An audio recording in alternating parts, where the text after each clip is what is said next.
जय हिंद। आज के क्वेश्चन जो है ये CHSL, CGL, SSC, रेलवे के एग्जाम के लिए बड़े इंपॉर्टेंट हैं। ठीक है, रेलवे के एग्जाम में इस तरह के क्वेश्चन पढ़े आते हैं रिवर से। ठीक है, वर्ल्ड की रिवर भी पूछते हैं, इंडिया की भी पूछते हैं। ठीक है, मैंने आपको पिछले 3-4 दिन से लगातार रिवर्स के ऊपर कोई ना कोई टॉपिक रह रहा है। आज के जो क्वेश्चन डिस्कस करेंगे वो है लार्जेस्ट रिवर बेसिन कौन सी है, इंडिया के भी साथ में वर्ल्ड के भी पढ़ाएंगे। ठीक है, what was the main objective या सरकार या कमीशन। कल मैंने शेड्यूल 7 पढ़ाया था, आज उसको डिस्कस करूंगी। ठीक है, वो सरकार या कमीशन किसके लिए इम्प्लीमेंट किया गया था। जब भगत सिंह, राजगुरु, सुखदेव को फांसी दी गई तब वायसराय कौन थे। क्विट इंडिया के टाइम किसको फांसी दी गई।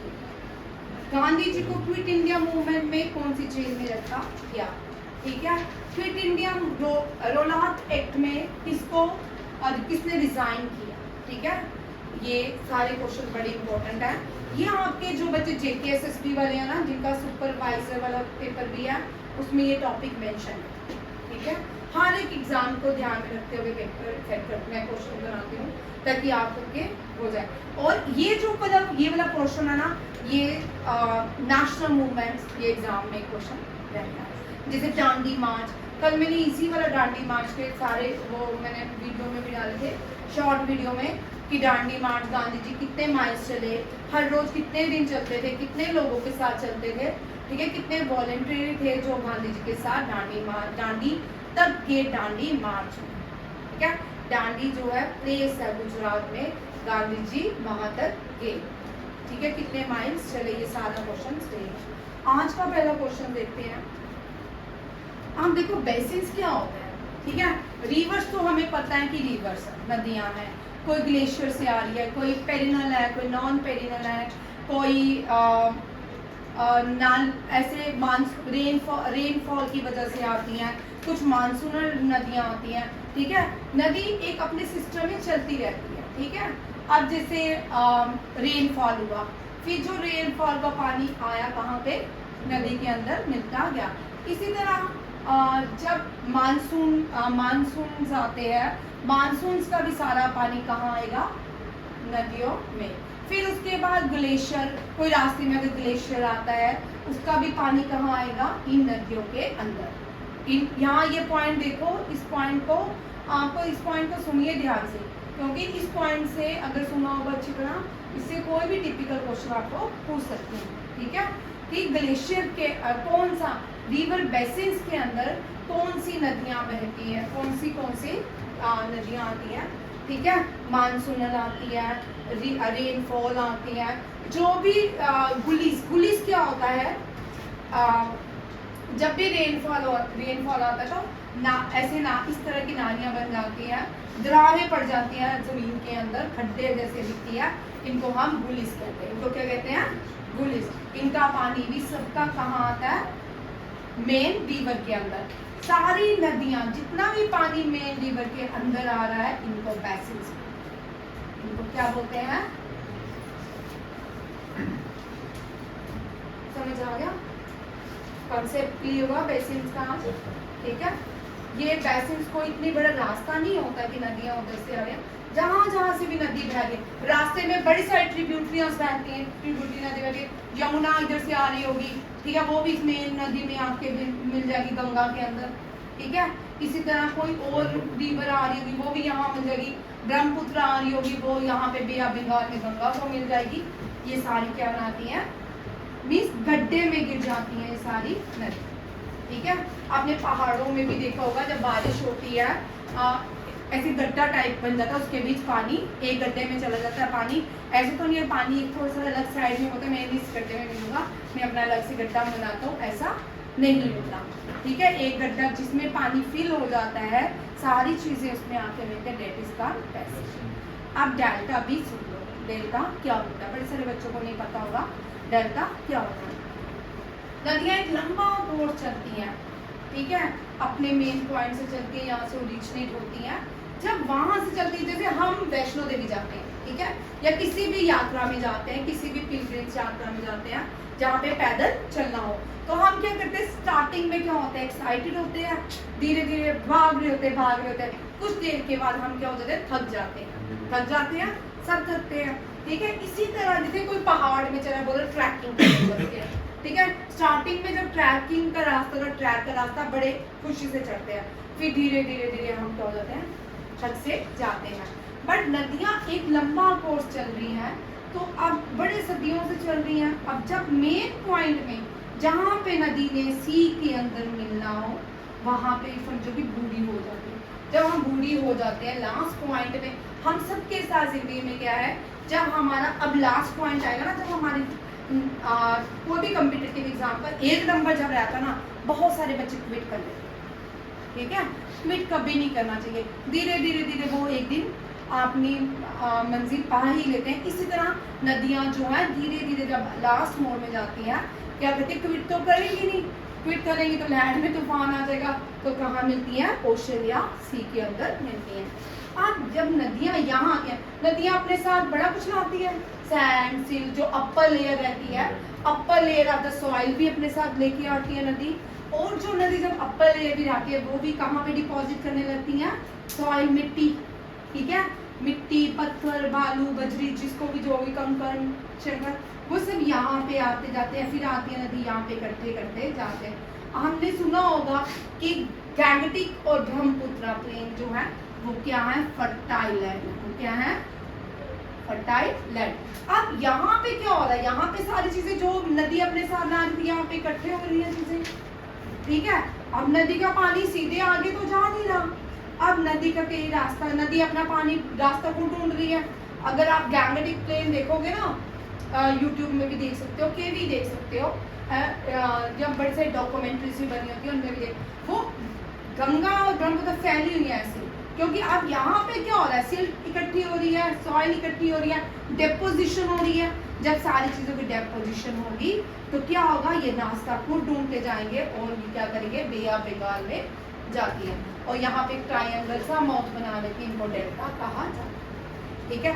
और यही बांग्लादेश में क्या हुआ, इन नदियों के डेपोजिशन से एक लैंड खड़ी होगी, क्या हो रही है, लैंड खड़ी होगी, पूरा का पूरा गंगा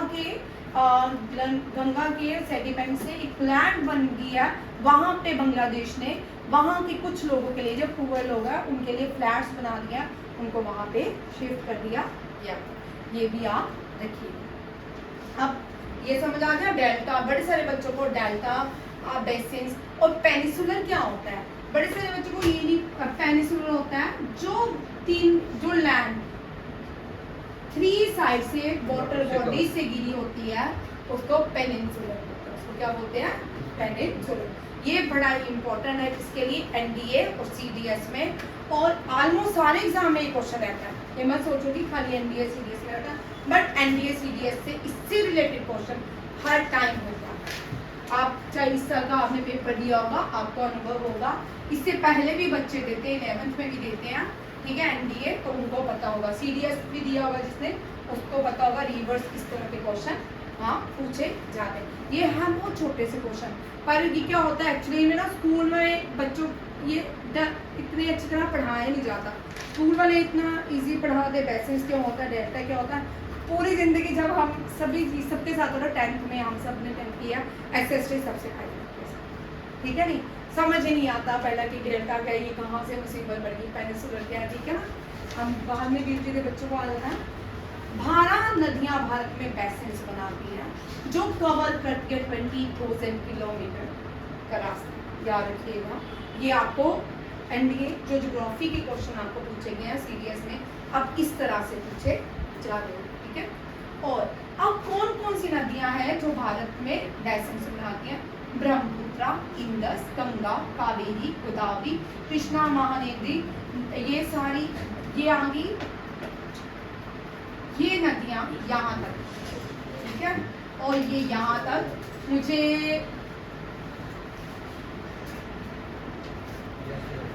कावेरी, गोदावरी, कृष्णा, महानदी, महानदी, ये कौन सी नदियाँ, कौन सी फ्लोइंग रिवर है, ये ईस्टर्न फ्लोइंग रिवर है, और नर्मदा ताप्ती जो है वेस्टर्न फ्लोइंग। माही जो है एमपी में, माही इज द स्मॉलेस्ट, माही जो है 2 बार ट्रॉपिक ऑफ कैंसर को पास करती है इंडिया में, ठीक है। एमपी में है ना, माही है, ये माही जो है याद रखिएगा, ट्रॉपिक ऑफ कैंसर को भारत में, जैसे ट्रॉपिक ऑफ इक्वेटर को कौन सी नदी 2 बार क्रॉस करती है, वो कौन सी है, कॉन्गो रिवर।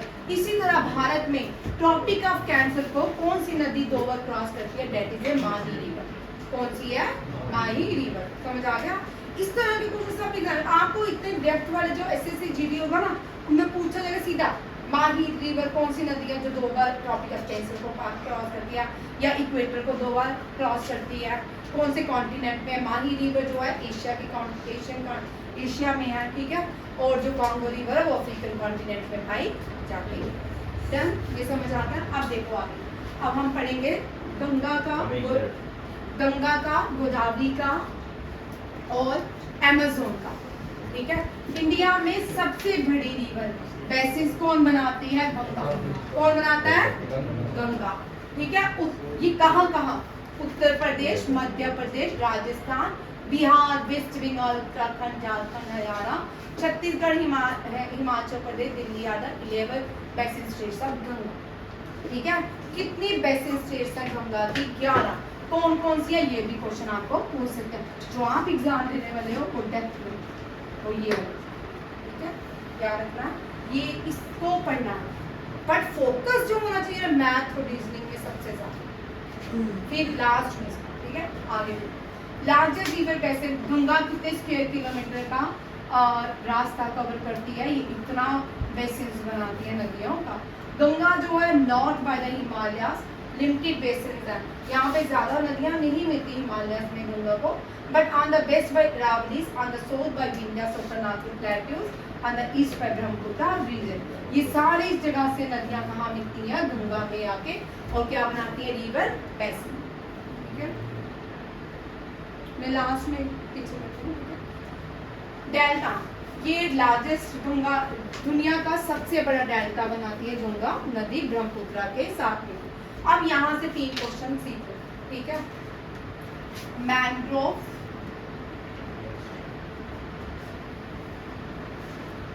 मैंग्रोव क्या होते हैं, ठीक है, ये ट्रीज भी होते हैं, मैंग्रोव ट्रीज जो होते हैं, या मैंग्रोव फॉरेस्ट।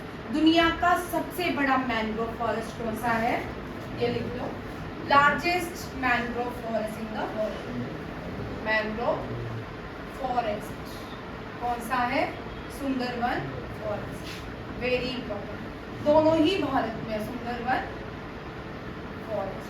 अब largest, second largest mangrove forest in the world, Bhitarkanika, कौन सा है,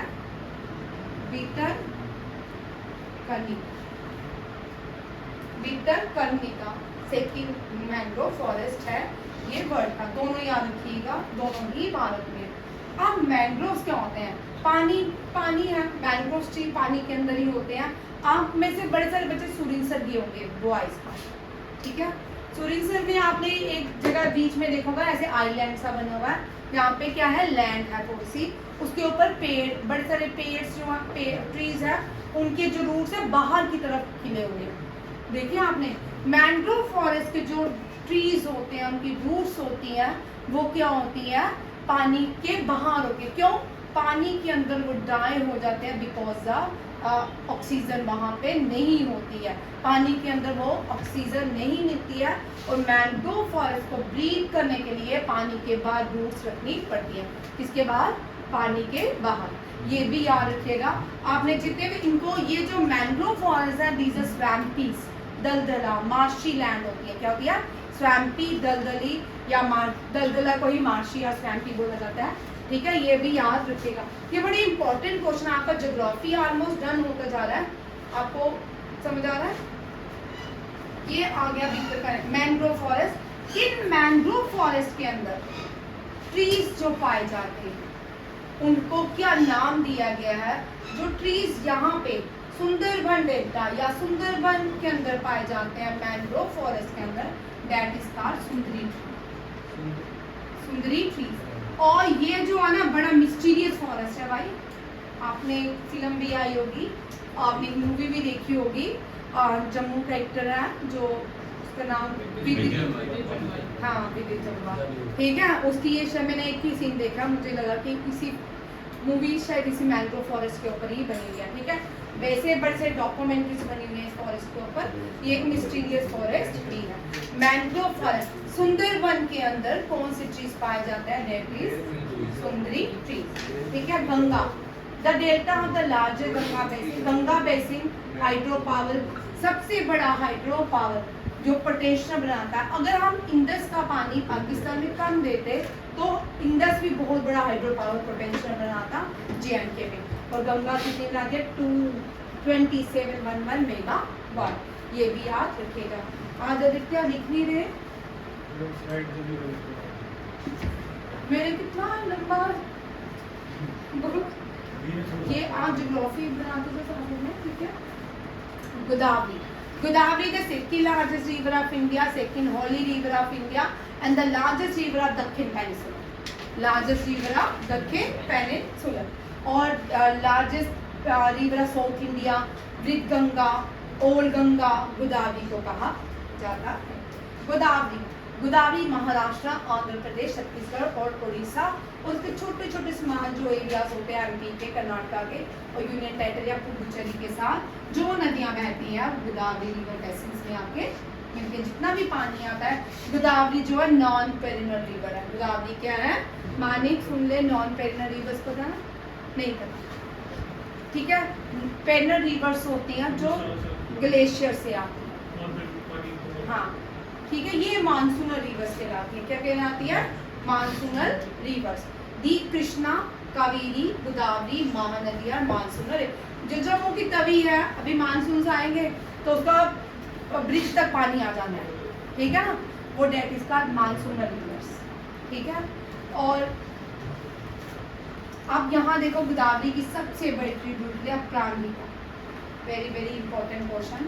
largest tributary of Godavari is Pranhita और largest tributary of Ganga is Yamuna and largest tributary of Yamuna is Chambal, ठीक है। ये भी याद रखिए। ये बाद में कर दूंगी। इंडिया की सबसे छोटी रिवर जो है ये राजस्थान में पाई जाती है, ये वहीं पे खत्म हो जाती है, ठीक है। छोटी सी है, 492 स्क्वायर किलोमीटर के दायरे में है और ये वहाँ के अरावली रिवर जो है ये राज्य, जिसकी लेंथ कितनी है? 45 किलोमीटर और राजस्थान के अरावली डिस्ट्रिक्ट में ही पाई जाती है। स्मॉलेस्ट रिवर कौन सी है? दुनिया की सबसे छोटी रिवर है रोई। कौन सी है? रोई। शायद देखना, चेक करना, ये शायद रशिया की रिवर है, ठीक है। आप जो है ऑब भी रशियन रिवर है, ठीक है। ऑब भी रशियन रिवर है, रोई भी रशियन रिवर है और ज़्यांगजी जो है वो चाइना की रिवर है। सब एशिया की सबसे बड़ी रिवर ज़्यांगजी, ठीक है। अभी RIMC का पेपर हुआ, उसमें ऑस्ट्रेलिया की शायद मूरे पूछेगी कौन सी रिवर है, मूरे, और यूरोप की वॉल्वो, ठीक है। और अंटार्कटिका की क्वेश्चन आया था, कौन सी है? हाँ, अंटार्कटिका की जो सबसे बड़ी रिवर है वो क्वेश्चन आया अनोक्सी। कौन सी है? अनोक्सी। ये क्वेश्चन आया अभी रिसेंटली कहाँ पे? RIMC के एग्जाम में। अब दुनिया की सबसे बड़ी रिवर देखते हैं कौन सा बेसिन्स बनाते हैं। दुनिया में सबसे बड़ी, ये इतनी बड़ी रिवर है, इसका नाम है अमेज़न। बस आपको याद है दुनिया की जो सबसे बड़ी रिवर है वो नाइल है, बट रिवर बेसिन्स कौन बनाती है? अमेज़न। इनलैंड भी कौन सी है? अमेज़न। इंडिया में गंगा और इनलैंड भी कौन बनाती है? गंगा, ठीक है। ये भी याद रखिएगा। अमेज़न बेसिन जो है साउथ अमेरिका, कहाँ पे? Guiana highland to the north and Brazilian highland to the south, ठीक है। इसके बीच चलती है। वेरी इंपॉर्टेंट क्वेश्चन रेलवे के एग्जाम में देखो, वर्ल्ड ज्योग्राफी पूछ रहा है, ठीक है। हर वर्ड ज्योग्राफी में एडिशन करूंगी, ऐसे तो बड़ी बार पढ़ाती हूँ बट एडिशन रहेगी हर वर्ड, ठीक है, क्योंकि आपका भी वर्ड ज्योग्राफी पूछ रहा है। अमेज़न जो है कि कल इसका पूरा पढ़ेंगे, ओरिजिनेट कहाँ होती है, ट्रेन कहाँ पे होती है, कल करेंगे, बट आज बेसिन्स कर रहे हैं। और Brazil, Bolivia, Peru, Ecuador, Colombia and Venezuela जो नदियाँ, ये प्लेसेस हैं, इनमें से जो भी पानी आता है रेनफॉल का, मानसून का, यहाँ पे एवरग्रीन फॉरेस्ट पाए जाते हैं, और जितना भी पानी आता है वो सब क्या बनाते हैं, अमेजन बेसिन्स। ठीक है, अब सेकंड क्वेश्चन देखिए, तो यहीं पे सरकारी कमीशन। ठीक है, अब कल मैंने आपको आर्टिकल मैंने स्केड्यूल, भारत स्केड्यूल कितने हैं कॉन्स्टिट्यूशन के अंदर, स्केड्यूल जो है वो 12 है। ठीक है, हमने कल 7, 8, 9, 10, 11, 12, आज हम 7th में, ये जो स्केड्यूल है ये सरकारी कमीशन है, ये स्केड्यूल 7 से डील करता है। अब सरकारी कमीशन 1983 में इंदिरा गांधी ने लॉन्च किया था, अपॉइंट किया था सरकारी कमीशन। क्या क्यों अपॉइंट किया, ताकि रिलेशन स्टेट और यूनियन, स्टेट मीन्स सेंटर और यूनियन होता सेंटर, स्टेट होती हैं जो हमारी स्टेट्स हैं, जैसे कि पंजाब, हरियाणा, राजस्थान, ये सारी स्टेट्स हैं। ठीक है, इनके बीच के रिलेशंस को और रिलेशनशिप को और अच्छा किया जाए, उसके लिए सरकारी कमीशन को अपॉइंट किया गया। और सरकारी कमीशन ने 1988 को प्राइम मिनिस्टर को फाइल जो है सबमिट करवाई। और ये कमीशन किसके लिए, सरकारी कमीशन स्टेट और यूनियन ऑफ इंडिया के लिए। ठीक है, रेलवे के लिए सारे कमीशन वेरी वेरी इंपॉर्टेंट, जीवी माल कमीशन, पंछी commission, backward classes, Balwant Mehta commission, ये आप लोगों के लिए सारे एग्जाम्स के लिए कॉम्पिटिटिव स्टील कॉलेज। अब कुछ सालों के बाद 2007 में इसमें और सारी चेंजेस लाएगी, उसके लिए पंछी कमीशन लाया गया। क्या लगाया, पंछी कमीशन। ये भी सेंटर स्टेट रिलेशनशिप को डिस्कस करने के लिए था, और जस्टिस मदन मोहन पुंची के नाम पे ही पुंची कमीशन को लगाया गया। यहाँ पे देखो, ये 7 schedule of the Indian constitution deal with the division of power between the union government and the state government. It is a part of 12th schedule of Indian constitution. अब आपको यहाँ पे क्वेश्चन आ सकता है ना, ठीक है, 1, 2, 2 दिए होंगे, तीसरा दिया होगा, अब आपको उसमें से करेक्ट वाला लिखना होगा। ठीक है ना, पेपर इस तरह के आ रहे हैं। न्यू पॉलिसी भी इम्प्लीमेंट होने वाली है नेक्स्ट मई से, बट पेपर आपको न्यू पॉलिसी के अंदर आए। बाय NTC जो MBBS का पेपर होगा उसका तो आपको सबको पता ही है। 3 काइंड्स ऑफ मेंशन, यहाँ देखो भाई, यहाँ देखो 3 kinds of list mention in the 7th schedule. ठीक है, अब इसको वेरी वेरी इंपॉर्टेंट लिखिए। ठीक है, 7 शेड्यूल्स को 3 भाग में डिवाइड किया है, union list, state list and concurrent list. Union list होती है सेंटर अपने काम करती है, उस पर स्टेट की इंटरफेरेंस नहीं होती है। सेंटर जो कैबिनेट है, जो प्राइम मिनिस्टर है, उसके कैबिनेट कौन से मिनिस्टर क्या काम करते हैं, यूनियन लिस्ट का काम करते हैं। स्टेट लिस्ट में जो आते हैं वो कौन से आते हैं, स्टेट अपने chief minister, governor, state list में उनके अपने काम है, वो सेंटर में इंटरफेरेंस नहीं करेगी, सेंटर जो है स्टेट में नहीं करेगी। और कॉन्करेंट लिस्ट में जो है दोनों सब्जेक्ट्स दोनों मिलके काम करते हैं, बट डिसीजन जो होता है वो कौन लेता है, सेंटर। कौन लेता है, सेंटर। डिसीजन कौन लेता है, कॉन्करेंट लिस्ट में सेंटर लेता है। अब देखो कितने हैं, ये भी मैंने आपके लिए बना ही दिया है। ओरिजिनली 97 सब्जेक्ट थे इसमें यूनियन लिस्ट में, अब 100 सब्जेक्ट है। 61 सब्जेक्ट जो थे वो 66 आइटम के ऊपर थे। 69 कॉन्स्टिट्यूशन अमेंडमेंट के अंदर एक प्रोविजन लाया गया। अब यहाँ पे देख लो भाई, एक मिनट, यहाँ देखो 61 सब्जेक्ट स्टेट में, ये किसके हैं, स्टेट के लिख लो। स्टेट ये यूनियन होता है देश, कंट्री। ठीक है, सेंटर 61, अब 66 हो गया, कितने हो गया, 62, 60, पहले 61 थे, अब 66 सब्जेक्ट्स दे रही है ये। पहले यूनियन में 97 थे, 100 यहाँ का क्वेश्चन। ठीक है, रिसेंटली NDA या CDS मिक्स में क्वेश्चन आए।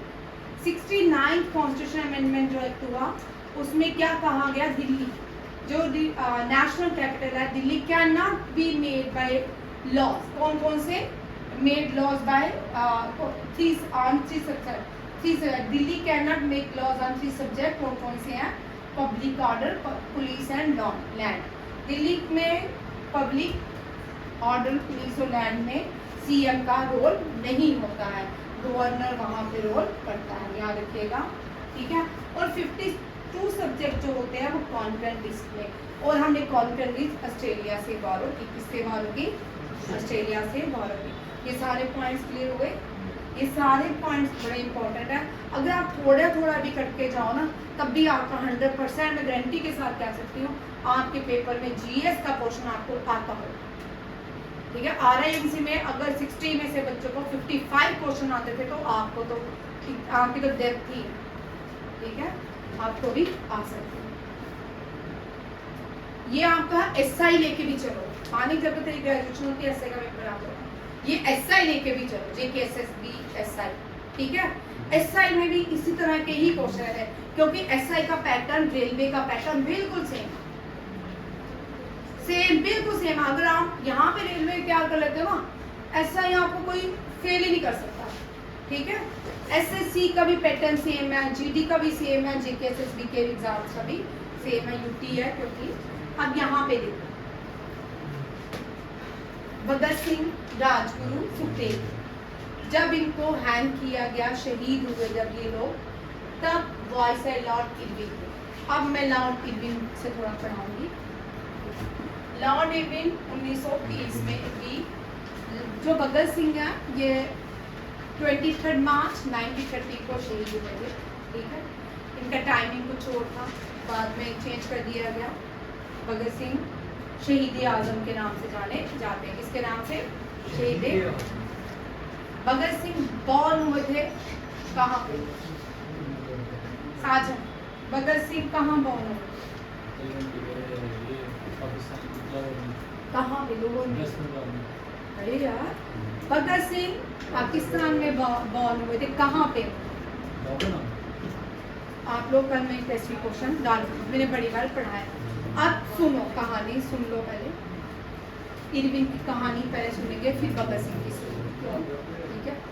इरविन, गांधी जी ने नॉन कॉपरेशन मूवमेंट 1930 से पहले खत्म हो गया, क्या हुआ?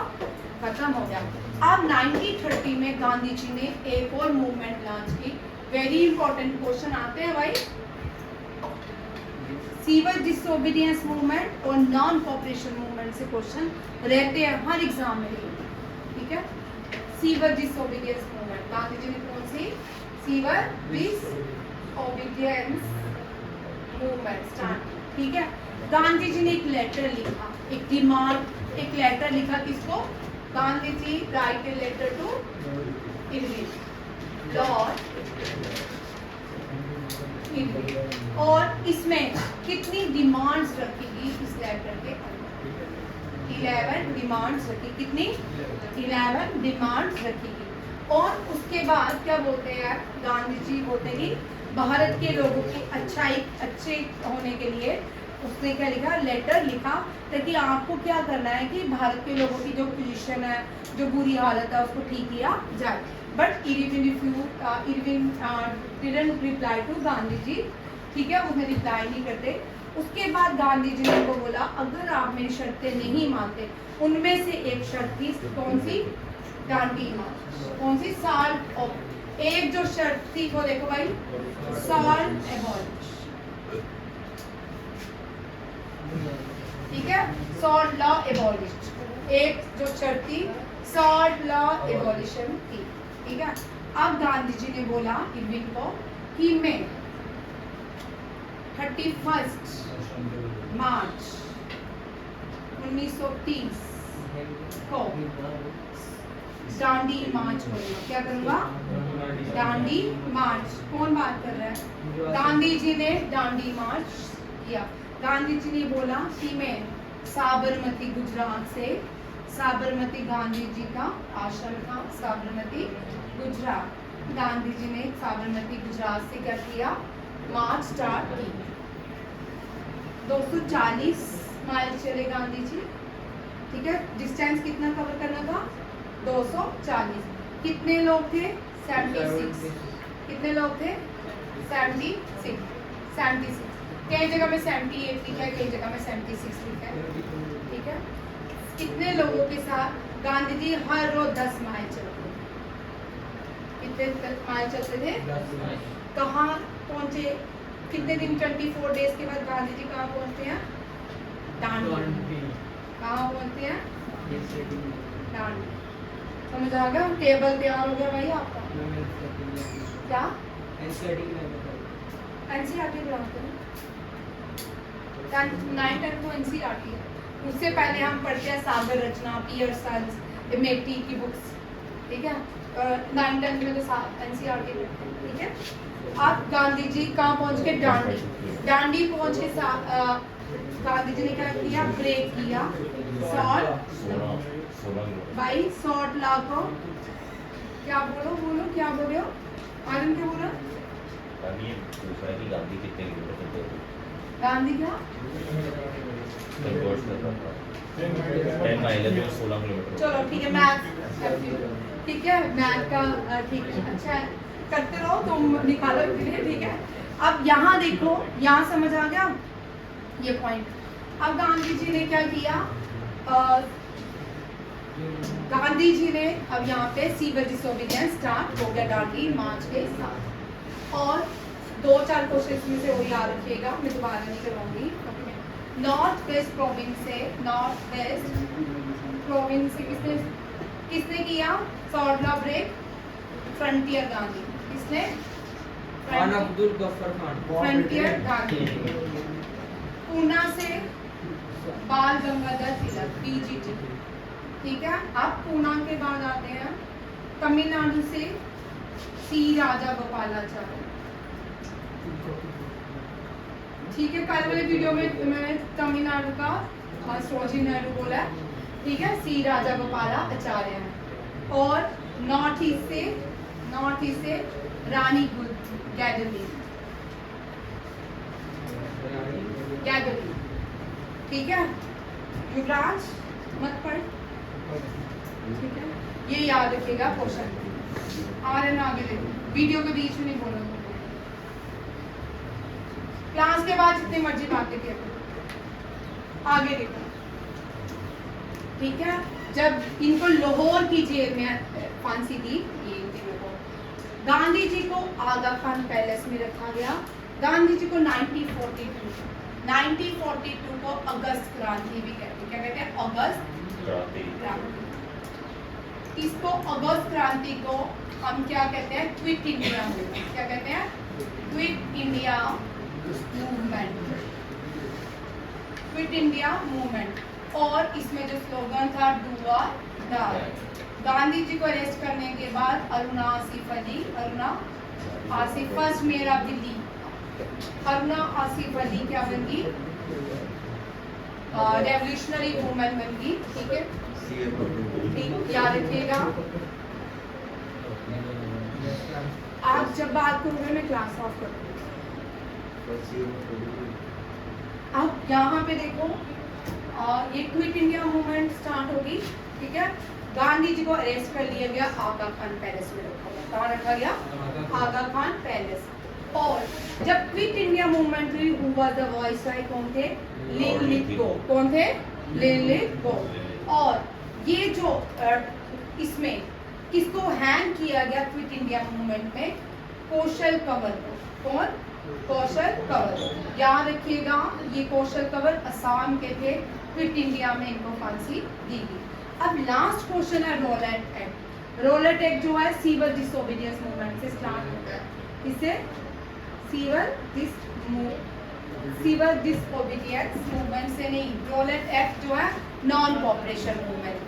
Roulette Act deals with the non cooperation movement. याद रखने ये पॉइंट्स, ठीक है? रोलाट एक्ट जो है नॉन कॉपरेशन मूवमेंट है। दांडी मार्च जो है सिविल डिसोबीडियंस मूवमेंट है। और इसके बाद जलियांवाला बाग मैसेकर्स है, वो भी क्या है? सिविल डिसोबीडियंस मूवमेंट है। रोलाट एक्ट के साथ ही जलियांवाला बाग हुआ था, ठीक है? रोलाट एक्ट जो था, इसमें क्या होता है कि कोई भी इंडियन फ्रीडम फाइटर्स को पकड़ा जाएगा, उसको 2 साल के लिए क्या किया जाएगा? जेल में डाल दिया जाएगा विदाउट ट्रायल, ठीक है? उसके लिए गांधी जी ने एक लेटर लिखा कि हम आप क्या करेंगे? आंदोलन स्टार्ट करेंगे civil disobedience non cooperation movement, ठीक है? और यहाँ पे गांधी जी ने बोला कि मैं दिल्ली चलते हैं, फिर अमृतसर चलेंगे, वहाँ पे डिस्कशन होगी। इंडिया में बैसाखी होती है हमेशा, हमेशा 13 अप्रैल 1913 की बात है, बैसाखी थी। तो क्या हुआ, बहुत सारे लोग वहाँ पे अमृतसर में इकट्ठे हो गए। जनरल डायर ने क्या किया, गोलियाँ चलाई। ठीक है, जनरल ओ डायर जो था, जिसको उधम सिंह ने मारा, जनरल माइकल ओ डायर को, किसको मारा, माइकल ओ डायर को उधम सिंह ने मारा। कहाँ पे मारा, लंदन के कैक्सटन हॉल में, लंदन के कैक्सटन हॉल में, याद रखिएगा। जनरल माइकल ओ डायर को मारा उधम सिंह ने, और जिसने गोलियां चलाई भारत में जलियांवाला बाग में, वो था जनरल डायर। ठीक है, दोनों में अंतर। ठीक, उसके बाद जब रोलाट एक्ट हुआ तब मदन मोहन मालवीय, मजरूल हक, मोहम्मद अली जिन्ना, इन सब ने क्या छोड़ दिया, इन सब ये एक imperial legislative council, imperial legislative council law कौन पास करता था उस टाइम, जो लॉ लाया था रोलाट एक्ट का, वो पास किया था इंपीरियल लेजिस्लेटिव काउंसिल ने। किसने, इंपीरियल लेजिस्लेटिव काउंसिल ने। और ये इनके मेंबर थे, ये क्योंकि बैरिस्टर थे, तब एडवोकेट को बैरिस्टर कहा जाता था। मदन मोहन मालवीय भी बैरिस्टर थे, मजरूल हक एंड मोहम्मद अली जिन्ना भी बैरिस्टर थे। और इन्होंने ड्यूरिंग रोलाट एक्ट जब इम्प्लीमेंट हुआ, लेजिस्लेटिव काउंसिल को छोड़ दिया against this act. Mohammad Ali Jinnah जो फादर ऑफ पाकिस्तान कहा जाते हैं, और कौन है, मदन मोहन मालवीय महामना के नाम से जानते हैं।